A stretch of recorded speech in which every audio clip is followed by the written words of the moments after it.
మీ destination ఏదైనా ప్రపంచంలో ఏ మూల ఉన్నా సిఎన్ travel explore the world your way. Hi hello నమస్తే, welcome back to Suman TV. ప్రస్తుతం మనతో పాటు ఉన్నారు ఎడ్యున్ కెరియర్ గైడెన్స్ డైరెక్టర్ వేణుగోపాల్ గారు. సార్తో మాట్లాడదాం. నమస్తే సార్. నమస్తే మేడం. సార్, ఇప్పుడు అమెరికాలో ఉన్నటువంటి మన ఇండియన్ సాఫ్ట్వేర్స్ పరిస్థితి ఎలా ఉంది? మన ఐటీ జాబ్స్ అసలు ఉంటాయా పోతాయా అంటే మీ అనాలైసిస్లో ఏం చెప్తారు సార్? మేడం, ఇప్పుడైతే ట్రంప్ అయితే అడ్మినిస్ట్రేషన్ అయితే స్టార్ట్ అయిపోయింది. మనకి జనవరి నుంచి ఆయన ప్రెసిడెంట్గా ప్రమాణ స్వీకారం చేసిన తర్వాత అమెరికాలో పెనుమార్పులు వస్తాయని చెప్పాలి. ఎందుకంటే డొనాల్డ్ ట్రంప్ అనే వ్యక్తి బిజినెస్ ఫ్రెండ్లీగా ఉంటాడు అండ్ ఇమ్మిగ్రెంట్ యాంటీగా ఉంటాడు.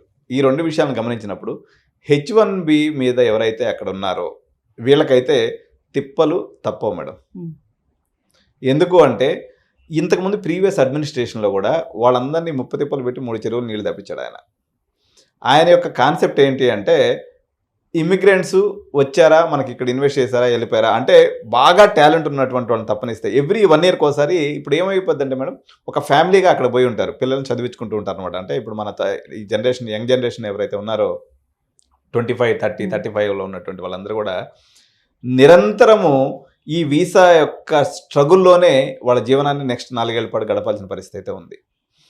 ఇప్పుడు మాకు తెలిసినటువంటి ఎంతోమంది మిత్రులు, లేకపోతే మాకు తెలిసినటువంటి ఫ్రెండ్స్ వాళ్ళ పిల్లలందరూ ఇక్కడ కూడా వాళ్ళు ఈఎంఐలు తీసుకొని ఇల్లు కొనుక్కొని ఉంటారు, అదేవిధంగా కారు కొనుక్కొని ఉంటారు, పిల్లల్ని చదివించుకుంటూ ఉంటారు.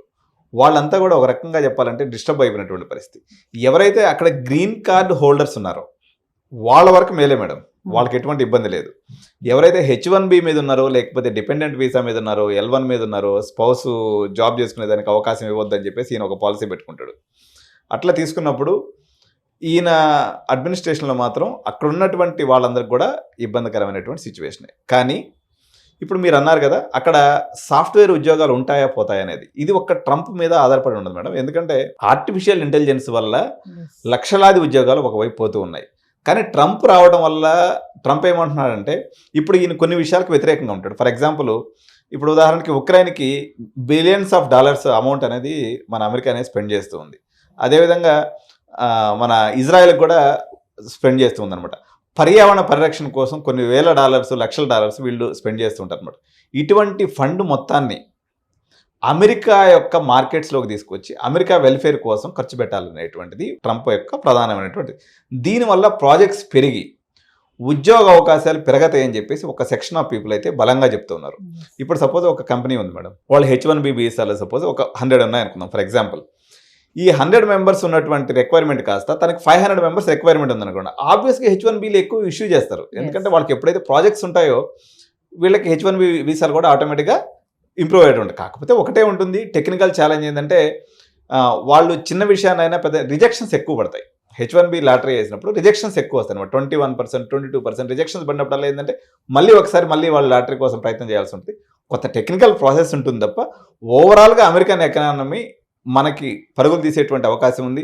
ఎందుకంటే అమెరికాలో ఎప్పుడైతే పెట్టుబడి పెడితే ప్రాజెక్ట్స్ మీద ఎక్కువ వస్తాయి. ఎందుకంటే వాళ్ళు ఇంట్రెస్ట్ రేట్స్ తగ్గించినప్పుడు సహజంగా వాళ్ళు ఎక్కువ మనీని లెండ్ చేసుకొని, ఎక్కువ మనీని తీసుకొని బ్యాంక్స్ దగ్గర నుంచి కొత్త ప్రాజెక్ట్స్ అనేవి స్టార్ట్ చేస్తారు. తద్వారా ఇప్పుడు ఉన్నటువంటి ఏదైతే ఫర్ ఎగ్జాంపుల్ ఇప్పుడు 100 జాబ్స్ ఏదైతే ఉన్నాయో అవి 200 జాబ్స్ వరకు పెరుగుతాయి అనేటువంటి అంచనాలు అయితే ఇప్పుడు ఉన్నాయి. దానివల్ల అమెరికన్ ఎకానమీ ఎప్పుడైతే బూస్ట్ అవుతుందో తద్వారా ఉపాధి అవకాశాలు, అదేవిధంగా సాఫ్ట్వేర్ ప్రాజెక్ట్స్ కూడా పెరుగుతాయి. ఎన్ని ఉన్నప్పటికి కూడా ఇంత ఎవరైతే ఉన్నారో 100% అందరూ సస్టైన్ అయ్యేటువంటి అవకాశం లేదు.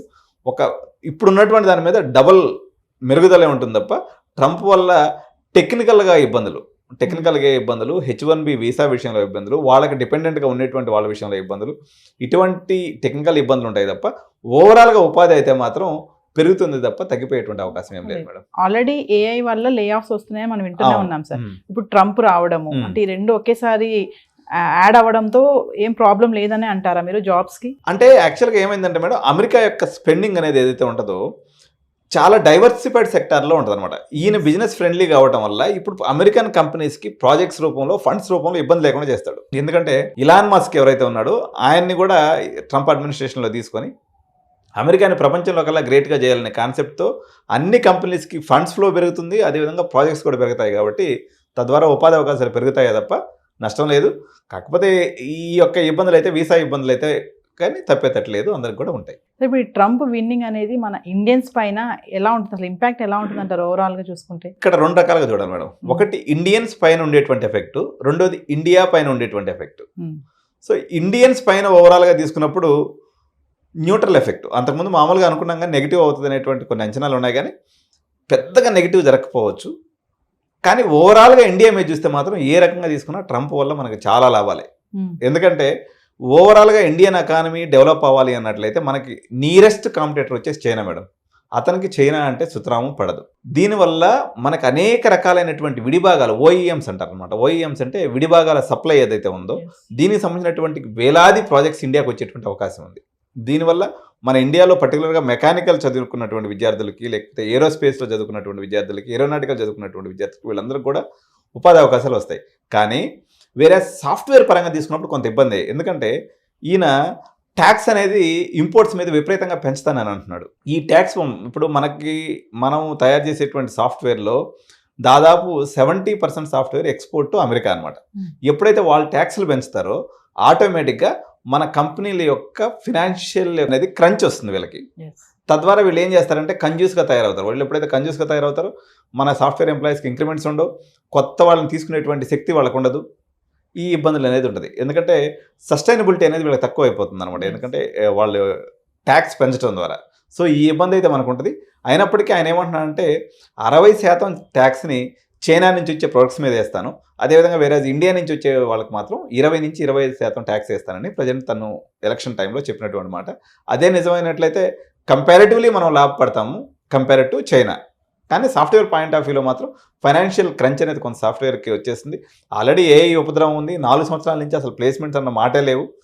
దానికి తోడు ఇదిగానే యాడ్ అయింది అన్నట్లయితే కంపెనీస్ యొక్క ఆర్థిక సౌలభ్యం తగ్గిపోయి మన ఇక్కడ లోకల్గా ఉన్నటువంటి సాఫ్ట్వేర్ ఎవరైతే చదువుతున్నారో విద్యార్థులకు మాత్రం డెఫినెట్గా వీళ్ళకైతే కొంత ఇబ్బంది జరిగేటువంటి అవకాశం అయితే ఉంది మేడం. అంటే సార్ ఇప్పుడు వలసగా వెళ్తారు కదా, ఇమిగ్రెంట్స్ ఉంటారు, ఇల్లీగల్గా వెళ్తారు కదా, వాళ్ళపైన బాగానే ఇప్పుడు స్ట్రిక్ట్గా ఉంటుందంటారా? 100% స్ట్రిక్ట్గా ఉంటుంది మేడం. ఆయన ఇల్లీగల్ ఇమిగ్రేషన్ విషయంలో చాలా, అంటే ట్రంప్ యొక్క సహజ స్వభావం ఏంటంటే నోటికి ఎంత మాట వస్తే అంత మాట అంటారు అనమాట. ఆయన ఈ మధ్య ఒక మీటింగ్లో చెప్తూ వాళ్ళు పిల్లులు తింటారు, కుక్కలు తింటారు, వాళ్ళు అసలు మనుషులు కాదన్నట్టుగా మాట్లాడతారు. అంటే ఇల్లీగల్ ఇమ్మిగ్రెంట్స్ అనే మాటే తనకు ఒక నచ్చనటువంటి మాట. మెక్సికో గోడ కడతానంటాడు ఎంతసేపుకి, ఆ నుంచి ఎవరిని రాని అంటాడు.